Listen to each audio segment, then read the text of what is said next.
Okay. I have two items for all of you at the top. In Baltimore today, Secretary Becerra announced the Biden administration's new federal overdose prevention strategy, building on previous actions the administration has taken to address addiction and the overdose epidemic. The overdose epidemic has evolved, and our strategy to combat it is evolving as well. That's why the new strategy prioritizes prevention, harm reduction, evidence-based treatment, and support during recovery. The holistic focus on harm reduction and recovery support in particular are new and innovative approaches. That includes actions like increasing access to medication treatment for people with opioid use disorder, strengthening the recover support services workforce by funding community-based training programs for peer support specialists working in behavioral health, and expanding access to harm reduction services. With drug overdose deaths increasing by more than 30% last year, the severity and worsening nature of this epidemic requires an all-hands-on-deck approach. And this strategy from HHS builds upon the Biden-Harris administration's year one drug policy priorities and is a key part of addressing that rising challenge. Also wanted to note another development or item of progress, I should say, on addressing the supply chain bottlenecks. This week, Union Pacific, one of the two railroads servicing the ports of Los Angeles and Long Beach, announced that it will be offering a cash incentive through the end of the year for containers that move during the weekend. This is another sign that the president's call for the private sector to step up and help get the transportation supply chain to move towards a 24/7 pace is working. It builds on the announcements by the ports about 24/7 service that would move toward around-the-clock operations, and leading great retailers' announcements that they made, like Walmart and shipping companies like UPS, who have committed to and announced plans to begin moving more containers at night and during the weekend. We've seen some signs of improvement throughout the supply chain, not just at ports, but also railroads, which are reporting reduced congestion and higher capacity at key hubs. As I said yesterday, and I think we were going to have a chart, but we'll provide it to all of you afterwards, this is in the context of record-breaking movement of containers through our biggest ports, and this is significant increases from last year. LA and Long Beach, for example, have already moved more containers this year than in any previous year. And as you all know, we're still in the month of October. This reflects strong demand as our economy roars back and Americans have money in their pockets to spend again. Operating at 24/7 pace will not only increase the number of containers moving out of the ports, but will also make the system more efficient, reduce emissions in the surrounding communities. And combined with the announcement on Tuesday that the ports will begin charging ocean carriers for keeping containers on the docks for too long, this announcement, in our assessment, will speed up the movement of goods from ship to store shelf, which means faster delivery times for American families and lower costs for goods. Amr, go ahead. Thank you. First, any updates on where things stand on negotiations? Does the president plan on going to the Hill today? And just give us a general update on where things stand. Sure. Well, last night, as you all know, the president met with Senator Sinema and Senator Manchin in the Oval Office and continued to make progress on finalizing details as we work toward an agreement. This morning, we had a number of senior staff up on Capitol Hill. Many of them may still be there now.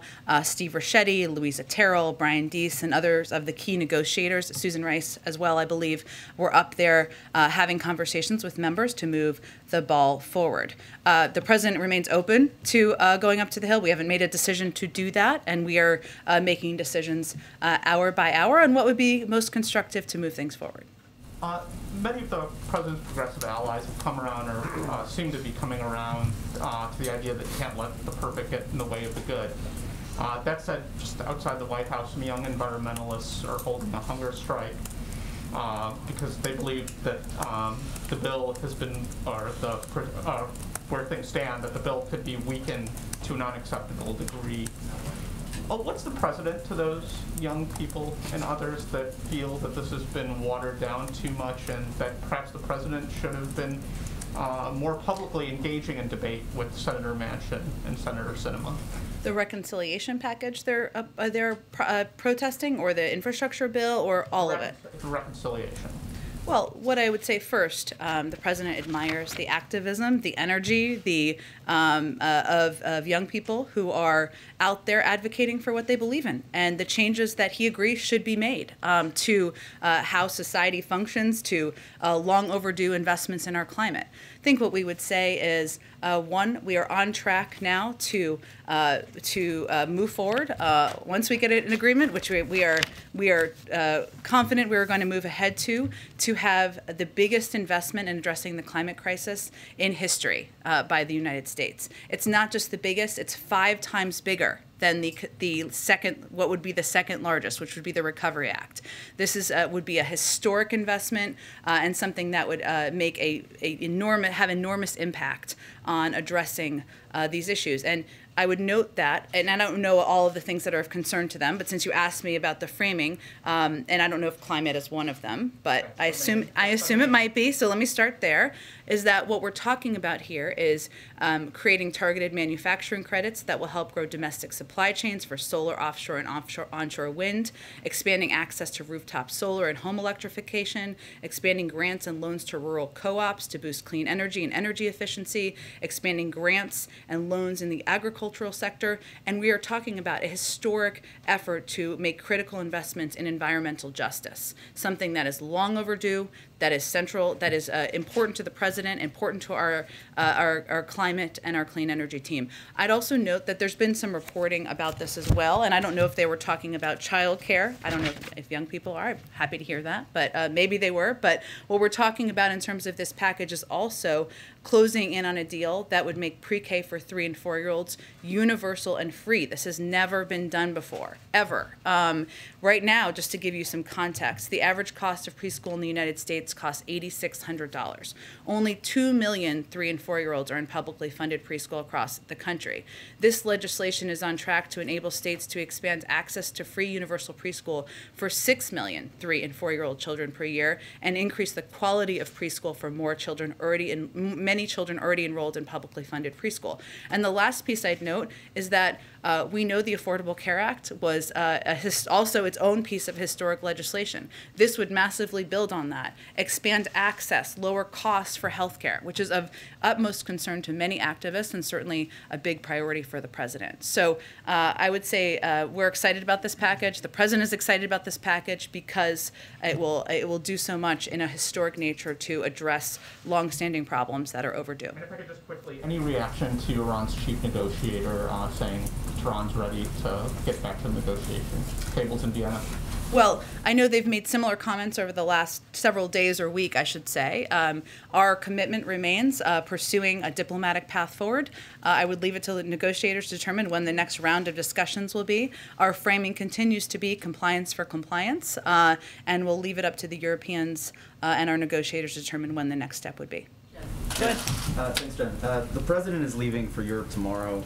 Negotiations are still underway over some of the thorniest issues, everything from the top-line number to Medicare drug price negotiation, even the revenue options for how to pay for this. So is getting a deal by tomorrow still realistic?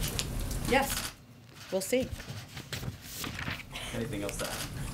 I would say that where there is also another way to frame what you posed to me, and I know why you framed it the way you did, is that there is also broad agreement in Congress among Democrats who we need to support a unified path forward, that we need to address the care economy and take steps to lower the cost of child care, of elder care, of early childhood education and make it more accessible, that we need to do more to make healthcare more accessible and affordable and cut costs, that we need to do more to address the climate crisis. There is agreement on that. What we're talking about here is the nitty-gritty details, as I like to say. That's always what the focus is on at this point in the negotiations, but it's only 1:30. We've got some time. For days now, we've been hearing we're very close to an agreement from you guys, from folks on the Hill, and yet so many of these issues are still outstanding, and so just kind of wonder how it's possible that that could happen within 24 hours. Have you covered a piece of legislation getting passed before? I think you have, right? So as you know, when it gets to the final stages of it,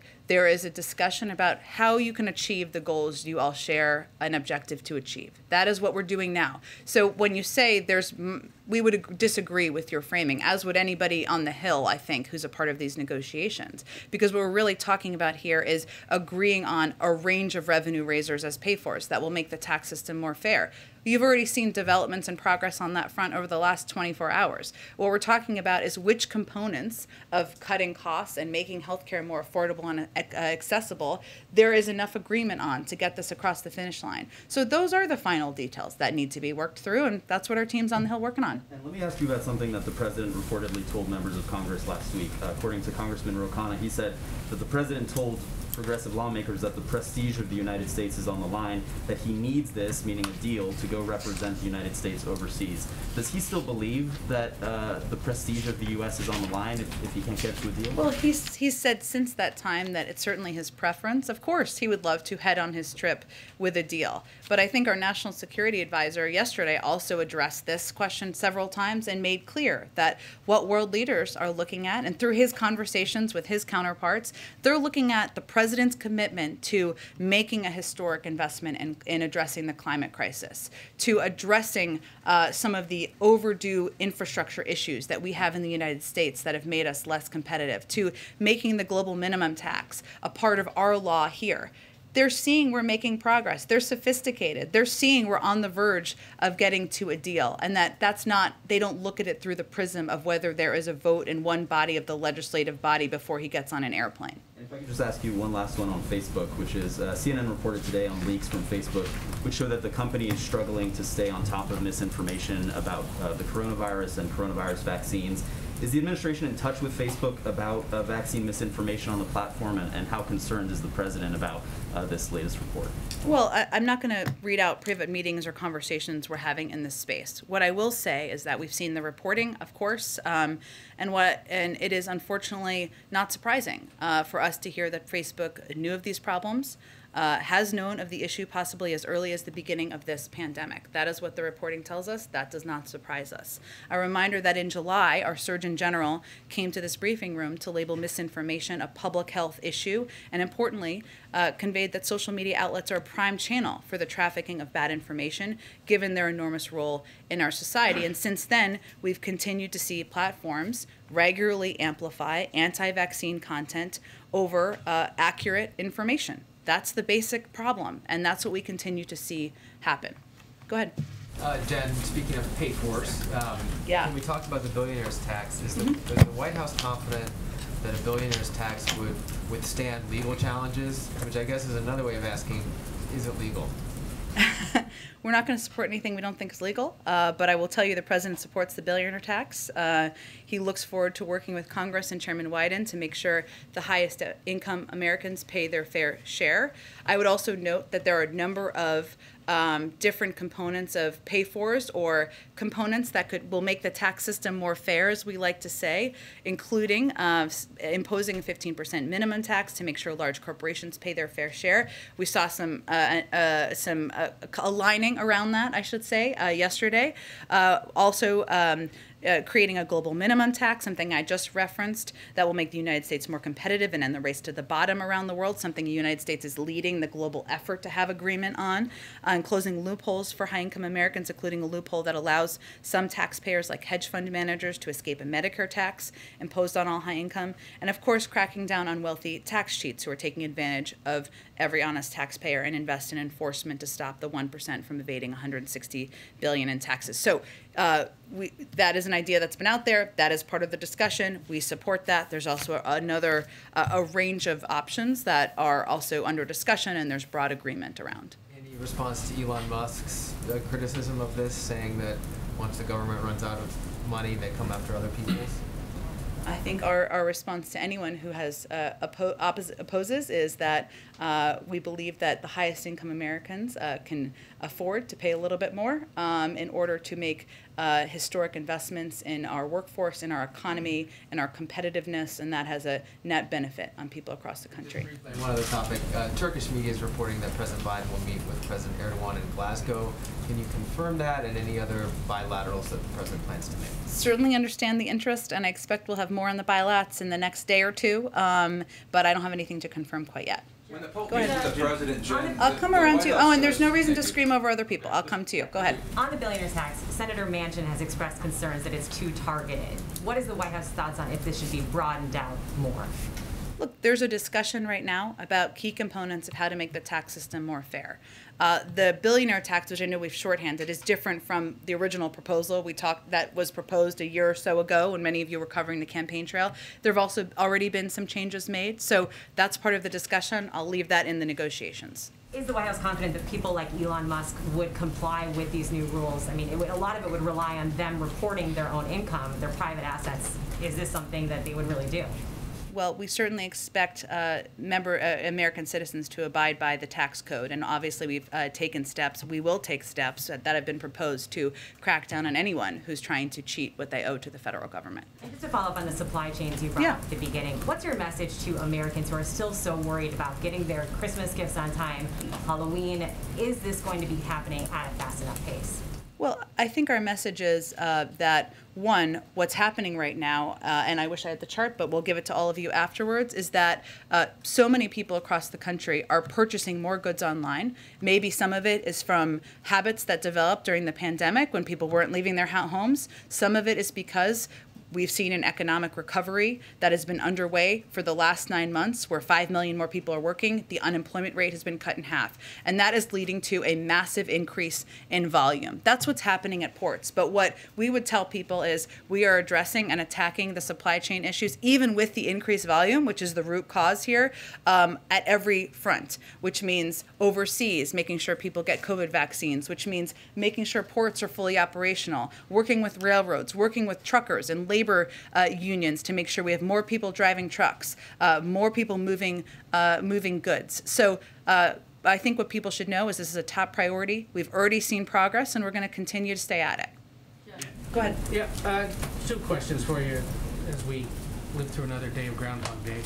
On the bill and what might be in it. In addition to this group that's outside the White House here, there's another group camped outside the Vice President's residence regarding immigration and the push for citizenship for undocumented immigrants. The President, once again, last night got interrupted by some immigration advocates when he was over in Virginia.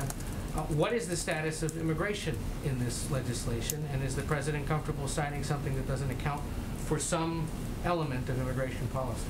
Well, I think, as you know, the President and the Vice President strongly supported, including immigration components, in the original package. They strongly supported and have efforts by members of the Senate to put forward and come up with alternative ideas that might be able to make its way through the parliamentarian. And that work may continue. You should talk to members on the Hill about that. We strongly support that as well. But what we're looking at here is a historic package that will make changes to our child care system, lower the cost of elder care, have a historic investment in the climate, expand access to health care. That is what we are excited about in this package. We know it's not going to have everything we want. It's not final yet. And you know the President is very committed to getting immigration done. If the House can't pass the infrastructure bill, the hard infrastructure bill, the BIF, I guess, is that what we call it? Yeah, bring back BIF. By Sunday, is the administration making contingencies for the expiration of surface transportation funding? Certainly, we're in close touch with Speaker Pelosi and other members on the Hill about the expiration of surface transportation, and so that is on our minds as well. Go ahead. Thank you, Jen. Seeing some reports, not sure if it's accurate, I'm hoping you can clarify, that the billionaire's tax and IRS enforcement might be out of the negotiation at this point. Can you say whether that is true? And then also, how can the administration say that this is paid for if that change happens? Well, I would say on the billionaire's tax, which is one of the ideas that's been put forward and has been a part of the discussion. I don't have an update on this moment on the status, that it's possible changes could be made, as they have been to all components of many of the revenue raisers and tax fairness components. I would say this will absolutely be paid for because there are a range of options out there that would more than pay for what we're talking about. That includes the corporate minimum tax, imposing a 15% minimum tax. It includes the global minimum tax. It includes closing loopholes for high-income Americans, and it also includes investing in enforcement. So I think there's been some reporting, just for clarification, on reporting mechanisms, which is not the same as the IRS enforcement component, which is going after tax cheats and who are evading paying taxes, which many outside experts have estimated amounts to about $160 billion in taxes a year. So there's been some reporting about the reporting components and the caps on those. That's been an ongoing discussion, but there is no disagreement about the need to go after tax cheats. So is having it paid for then a requirement for the president, for the White House, in order to get this thing passed, that they want that The done? president's been pretty clear that he believes that making the tax system more fair, that ensuring we are taking the opportunity to do that is a part of this package and what he expects to sign into law. And Go ahead. Oh, go ahead. Real quick, just in terms of the timeline for this. Yeah. Is there any feeling that there was time wasted between the end of last month and the end of this month, given that the president is traveling, and it truncated that timeline, and there's some question about how long you can extend a surface transportation bill if they end up having to go that route? Well, Jackie, as you know from your time covering the Hill, nothing is more clarifying than some version of a timeline. Now, it does not mean we will not continue our work if every component is not done. We will. We are going to get this done. But it is clarifying. It focuses members on decisions that need to be made. That's what we're seeing happen right now. And that often happens as you get closer to the timeline, regardless of how much space you have in between. Legislators can be crammers, I guess, if you remember college. Go ahead. Thanks, Jen. There's also some reporting that a compromise is coming together around paid leave. It would not include benefits for sick leave, but would include benefits for new parents. Is that consistent with your understanding of the latest version of what the paid leave benefits would look like? I don't have a moment-by-moment update, Kristen. What I can tell you, though, is that paid leave is personal to the president. He proposed it in the very first iteration of the Build Back Better agenda last year. He's been fighting for it ever since. As you know, there's been an ongoing discussion about what it would look like. His preference would be for it to be 12 weeks and expansive, as was in the original proposal. Obviously, there's not enough votes for that in Congress. That's a reality of legislating. So right now, we're fighting to keep it included, but I don't have a specific update on what it looks like in this moment. To follow up on my colleague Peter, who sat here yesterday, that asked you a similar question, but I don't know that we got a direct answer. Would he support a final piece of legislation that it did not include paid leave in full, benefits for sick leave and new parents? I think, Kristen, what it's important for people to understand here and know is from the beginning, we have said the president was open to compromise. He has said that. He knew, and he knows from legislating for 36 years, you're never going to get every single thing you want in a package. We know that. So is that a yes? What I think, Kristen, this is kind of not an unconstructive, I would say, line of questioning, in the sense that what we're talking about here is getting a package that would make a historic investment in childcare and elder care. We're fighting to have paid leave included in that, address the climate crisis, 5 times larger than anything that's ever been done before in history, and expand access to health care. There will be things that may not be in the package he wants to see. But what any president and any legislator looks at is the totality of the overarching impact. And this is on track to be enormous, impactful, historic. But I'm just trying to be clear, though. He's not drawing a red line around this issue. I'm not drawing new red lines today. Go ahead. Very quickly, Yeah. just very quickly.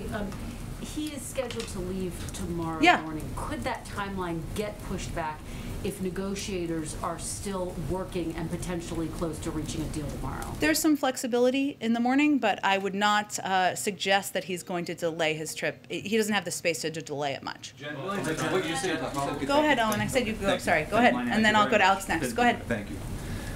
As you know, millions of Catholics will be watching when the President and Pope Francis meet. Yeah. The White House has said they will discuss working together on efforts grounded in respect for fundamental human dignity. Question 1, will that include the human dignity of the unborn? Well, Owen, as you know, although you ask me most often, if not every time, about abortion, but I will say there's a great deal of agreement. Let me finish my answer. There's not. You can ask anything you want. But what I wanted to note, since you follow this closely, is that there's a great deal of agreement and overlap with the President and Pope Francis on a range of issues: poverty, combating the climate crisis, ending the COVID-19 pandemic. These are all hugely important, impactful issues that will be the centerpiece of what their discussion is when they meet. The President has met with him. This will be their 4th meeting. We expect a warm and constructive dialogue. You are familiar with where the President stands. He's somebody who stands up for and believes that a woman's right to choose is important. Understood. The But Pope has spoken said- differently. and the I Pope have said just that the outlined Pope for you what the focus of the meeting will be. I think we're going to have to move on. Abortion is Alex, murder. go ahead, Alex. Owen, I answered your question. Alex, go ahead. Owen, I answered your question. Go ahead, Alex. Abortion is murder, and it's like hiring a hitman. Does the President agree or disagree with that? You know that the President believes in a woman's right to choose. You're very familiar with this issue. We've spoken about it many times. Alex, go ahead. Follow up on the IRS Sure. bank provision. Senator Manchin said that he spoke to the President about that, and the President agreed with him. Is that accurate? I think what we're talking about here is not about IRS enforcement and going after tax cheats. We're talking about reporting mechanisms. That is something Senator Manchin has talked about. I'm not going to outline more specifics about where the negotiations sit right now, but I just wanted to be clear about what the differences are, because sometimes it's shorthanded, not with malintent. Yeah. The President on the CNN forum said that he, in talking about gas prices, said that he could raise the issue with the Saudis. Yeah. Is that something he plans to do on his trip? I think, as Jake said yesterday, and there's not a development since then, Alex, but we're happy to keep you updated, because I think we're still assessing who's coming from many different countries to these meetings. You know, the President will look for an opportunity to certainly raise concerns about supply and OPEC needing to release more supply, but in terms of if and when that will happen, we're just not there yet. And then finally, is the White House going to take any regulatory actions on methane emissions before this trip? There's some talk about that. I don't have anything to preview at this point in time. Obviously, addressing methane emissions is something our climate team has talked about in the past. There will be more to talk about, discuss, but nothing to preview at this point in time. Go ahead. Hi. I'll go ahead. I'll come to you next. Go ahead. Just to follow up on supply and rising prices and inflation. A couple weeks ago, you pointed to data indicating that the rate of inflation was decreasing month to month over the last couple quarters. And that the forecasts expect that to continue in 2022. Does the White House believe that we've reached peak inflation, or does it expect prices to continue to rise over the holidays? Well, the inflation and prediction of inflation is under the purview of the Federal Reserve.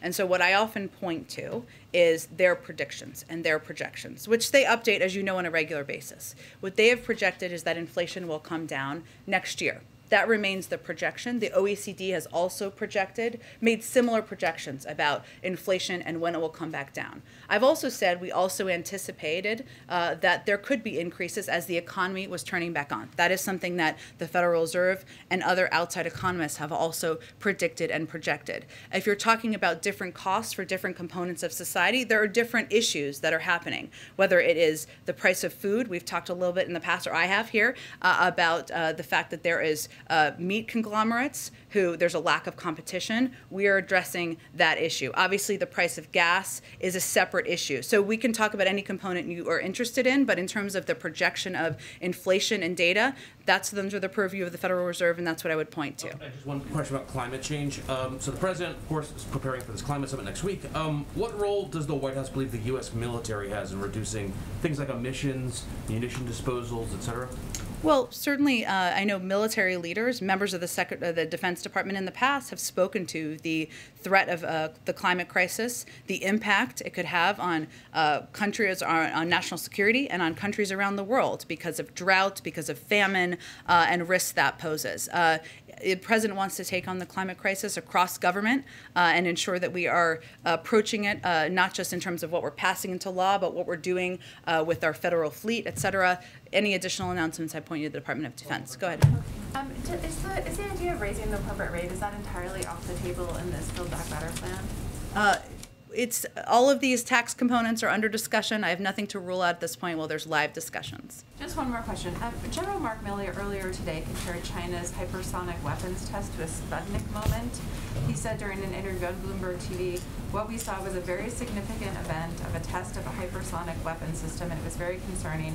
I don't know if it was quite a Sputnik moment, but I think it's very close to that. It has all of our attention. Does the White House agree with that assessment? Well, I've seen, of course, General Milley's comments. I think what he was conveying was the concern we all have about China's military modernization efforts. They continue to pursue capabilities that increase tensions in the region, and we continue to have concerns about that. And I think that was reflected in his comments. Go ahead. Thanks, Jen. I wanted to ask, is there any more you can share on President Biden's perspective on progressives' concerns that a framework for the social safety net and climate plan is not enough to move forward with an infrastructure vote?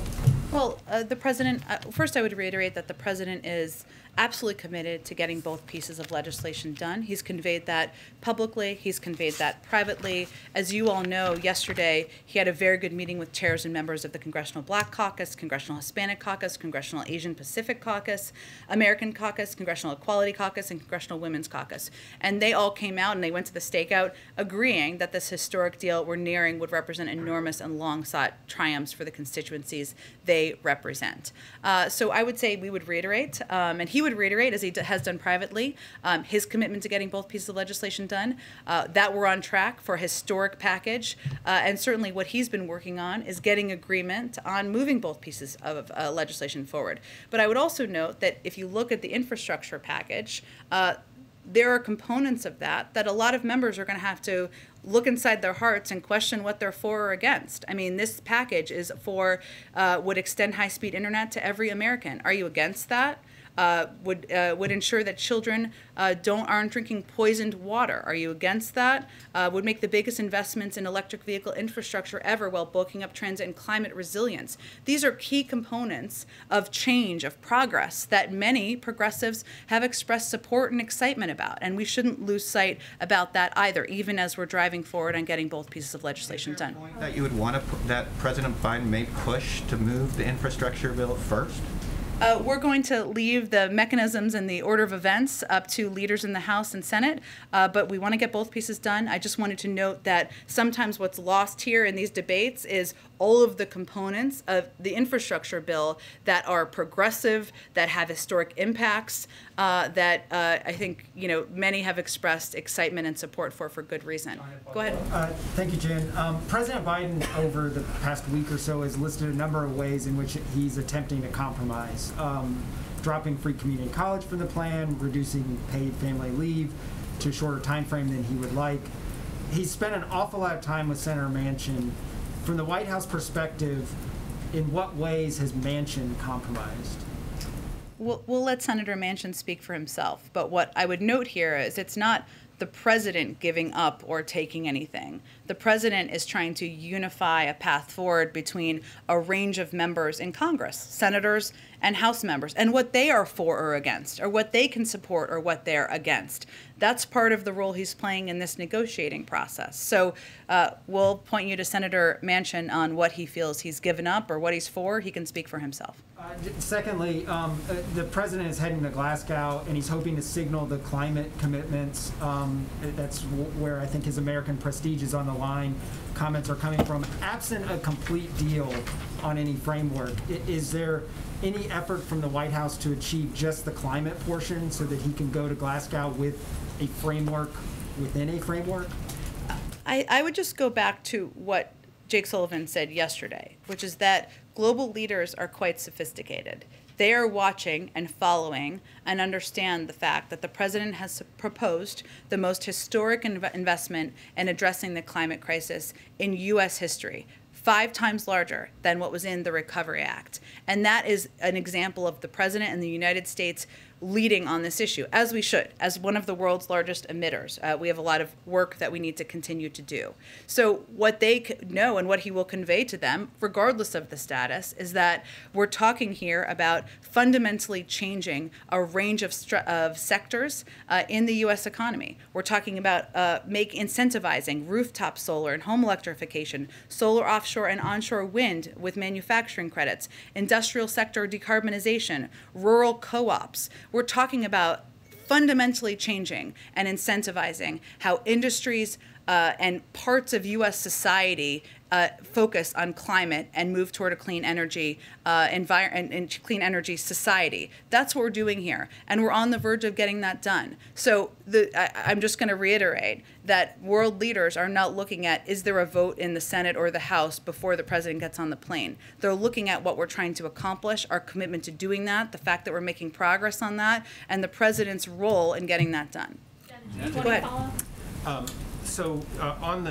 At the heart of the debate here is a question that different groups of people answer differently as to how big this spending package ultimately is in context, in terms of history. Sure. The little transcript here tells me you said the word historic 13 times since we started. Counting. It was actually like 9, but then you said it multiple times. Should I tell you what's historic? You need to ask your question. So here's my question: is where does the White House? The president talked a lot on the campaign trail about FDR, about the Great Society, Lyndon Johnson. Like, where does if some version of this, in the range of what everybody is now sort of talking about, passes, where does the White House put this in history, since you used that term so many times? What is this on par with the New Deal? Is this on par with what, does this go beyond what Lyndon Johnson tried to do? You talked just now about just the sort of fundamental altering of society as it relates to climate change. How much should the people who are now debating this feel like they are doing in the context of history? Well, I don't know that we have a new label to put on it. Maybe in the future people look back and say, how does this compare to Build Back Better? We'll see. But when I'm talking about with history here, and I'll be short here, I promise, is creating infrastructures that could be built upon. Similar to what happened with the Affordable Care Act. That's what we're trying to do with universal pre-K. That is something that for decades to come could be built upon and become better. And as it relates to the climate crisis, maybe, hopefully, we'll look back and this will be the moment where the United States, the president, Congress takes a historic action that can change our trajectory here. That's what we hope to do with this package. And of course, building on making healthcare more affordable and accessible is something that is a continuation of the historic work that happened when the president was vice president, but vitally important as well. So I don't have a historic reference. I'll leave that to outside historians to do, as much as I've used that term. But the components we're talking about here is, and what it's important, and why I keep using that phrase is because it's important for activists, for Democrats, and for the American people to know what we're trying to achieve here and what kind of impact it could have on their lives. Just one follow-up on that then. I assume that the president is making that argument, that sort of range of arguments that you make to the people who are whose expectations for even more have been dashed. How much is the White House planning, and have you already started planning for an extensive sales job afterwards, were this to sort of pass at some point tomorrow, next week, whenever? The White House that you served in, the last White House that you served in, promised to make a similar kind of pitch after the Affordable Care Act passed, and by and large didn't happen. And certainly wasn't very effective for a very long time. What lessons did you guys learn from that, and is there some plan to sort of reset expectations after months of compromise and hearing about things that are not as big as he wanted? Well, I think you can certainly expect not just the president, the vice president, but also members of our cabinet who have been fanning out across the United States for months now to continue to do that. And I would say one of the lessons learned is certainly that, and having lived through several iterations of the selling of the Affordable Care Act, what we learned, I think, by the end of that process is that you need to explain the components of the package and how it's impacting people's lives. And that sounds patently obvious now, but in the time, we were selling it as bending the cost curve. I still am not sure what that means. But by the end, we were talking about ensuring that kids who are under 25 could get covered with health insurance, that if you had a pre-existing condition, you didn't need to worry about it. Now, I will say this is instinctual to President Joe Biden. He is somebody, and this is why he's given the number of speeches he's given over the last few weeks, why he's gone to Scranton and Michigan and Connecticut to talk about different components of these packages to bring it to life for people, right?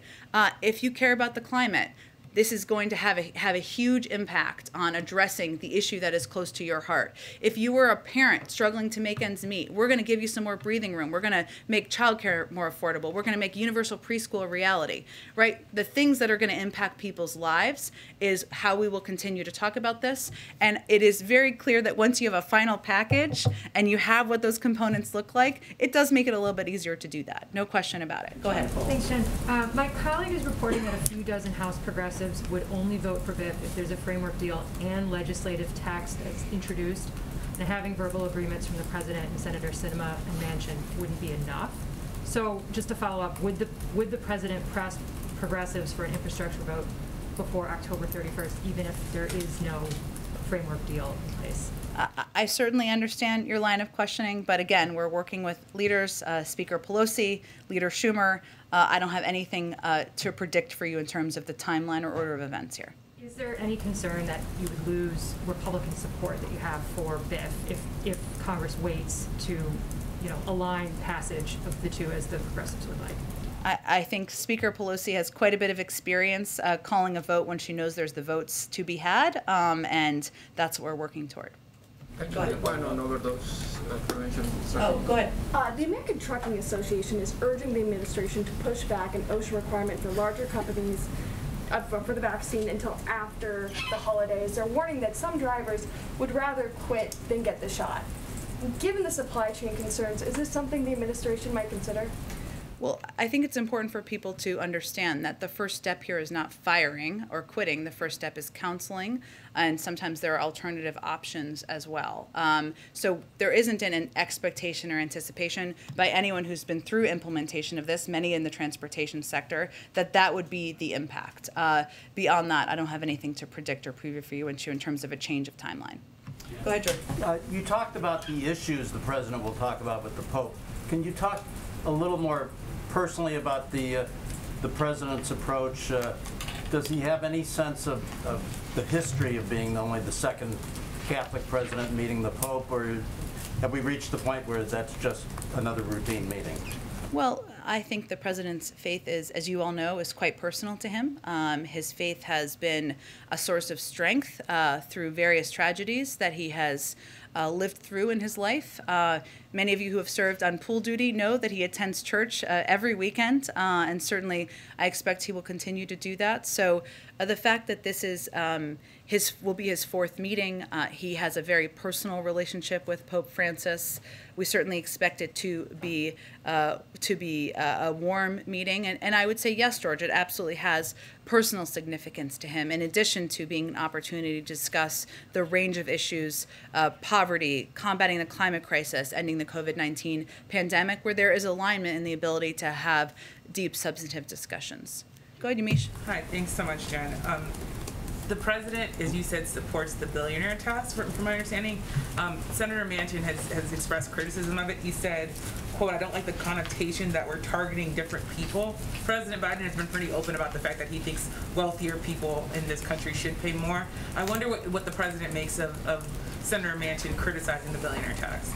I think the president certainly knows there's some agreements and some disagreements about which components of a range of tax fairness proposals are the best options. That's why there are so many out there that he has proposed, that others have proposed, that what we're doing now is working through what will be in the final package. As I said a little bit earlier, he supports the billionaire tax. It has changed from the version that was proposed, a year or two ago that received understandably a lot of attention. We're working with Congress and Chairman Wyden to make sure the highest income Americans pay their fair share, something that he thinks is not only would make the tax system more fair, but also would be a way to help pay for this historic bill. I did that for Mike Scheer, to get it across the finish line. So I don't have any direct response from him or anyone to Senator Manchin and his positions, what he agrees and disagrees on. What we're trying to do here is align an agreement on making the tax system more fair while pushing forward a historic package.